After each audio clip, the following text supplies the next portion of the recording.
Hello. So day 2 ആണ് കേട്ടോ ഇത്. അങ്ങനെ രാവിലെ തന്നെ നൂഡിൽസും വാട്ടർ മെലണും ഒക്കെ കഴിച്ചാണ് കേട്ടോ ഡേ സ്റ്റാർട്ട് ചെയ്തിട്ടുണ്ടായിരുന്നത്. നമുക്ക് ഏറ്റവും കൂടുതൽ ഞാനിവിടെ സ്ട്രഗിൾ ചെയ്തിട്ടുണ്ടായിരുന്നത് ഫുഡിനായിരുന്നു കേട്ടോ. അങ്ങനെ നമ്മൾ ഇന്ന് കുറച്ച് വാട്ടർ റൈഡൊക്കെ ഒന്ന് എക്സ്പീരിയൻസ് ചെയ്യാനായിട്ടാണ് വന്നിട്ടുണ്ടായിരുന്നത്. അണ്ടർ വാട്ടറും പാരാസെയിലിങ്ങും അങ്ങനെയൊക്കെ ആയിട്ട്. സോ അതുവരേക്കും എനിക്കൊന്നും ചെയ്യണ്ട എന്നുള്ളൊരു പ്ലാൻ ആയിരുന്നു. എനിക്ക് അണ്ടർ വാട്ടർ പോകണം എന്നുള്ളൊരു ആഗ്രഹം മാത്രമേ ഉണ്ടായിരുന്നുള്ളൂ. പക്ഷെ വിചാരിക്കാത്തൊരു സംഭവം ഞാൻ ചെയ്തു. പാരാസെയിലിംഗ് ഞാൻ ചെയ്തിട്ടുണ്ടായിരുന്നു ഗൈസ്. എനിക്ക് ഹൈറ്റ് അത്ര പേടിയുള്ള ഒരാളാണ് കേട്ടോ ഞാൻ. എന്നിട്ടും എന്തായാലും രേഖയ്ക്കും ചെയ്യണമെന്ന് പറഞ്ഞു. So Rekha was going to do. അപ്പോൾ പിന്നെ എന്തായാലും ഞാൻ വെറുതെ ഇരുന്നിട്ട് കാര്യമില്ലെന്ന് മനസ്സിലായി, ഞാനും ചെയ്തു. അങ്ങനെ നമ്മൾ ഒരു പോയിന്റിലെത്തിയിട്ടാണ് പാരാസെയിലിംഗ് ചെയ്യുന്നത്. അവിടെ നിന്ന് പിന്നെ അടുത്തൊരു പോയിന്റിലെത്തിയിട്ടാണ് നമ്മൾ ഈ അണ്ടർ വാട്ടറും ബാക്കി ആക്ടിവിറ്റീസൊക്കെ ചെയ്യുന്നത്. അപ്പോൾ അണ്ടർ വാട്ടർ ഞാൻ പോയിട്ടുണ്ടായിരുന്നില്ല.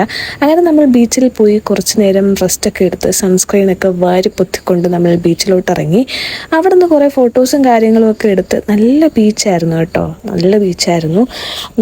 വെള്ളമൊക്കെ നല്ല ക്ലീൻ വെള്ളം ആൻഡ് നല്ലൊരു അടിപൊളി എക്സ്പീരിയൻസ് ആയിരുന്നു. അങ്ങനെ നമ്മൾ റിഫ്രഷ്മെൻറ്റിനായിട്ട് ജ്യൂസ് പറഞ്ഞു. പക്ഷേ ജ്യൂസ് ഒരു കാശിന് കൊള്ളില്ലായിരുന്നു കേട്ടോ. പിന്നെ വാങ്ങിച്ചതുകൊണ്ട് എങ്ങനെയും കഷ്ടപ്പെട്ട് കുടിച്ച് തീർക്കുക എന്നുള്ളതായിരുന്നു ടാസ്ക്.